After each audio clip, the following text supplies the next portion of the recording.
మీరు నా పేరు తండ్రిని ఏమడిగినా అది ఆయన మీకు అనుగ్రహించిన మీరు వెళ్ళి ఫలించినారు, మీ ఫలం నిలిచి ఉంటారు.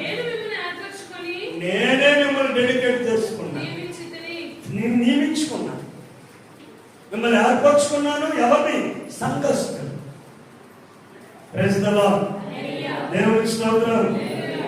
దేవుడు చూడండి ఇంకా చక్కగా ఆయన మనం ఫలించాలని 12 మంది అన్నదమ్ములు అక్కడే ఫలించాలంటే గోత్రకర్తలు ఎంతమంది?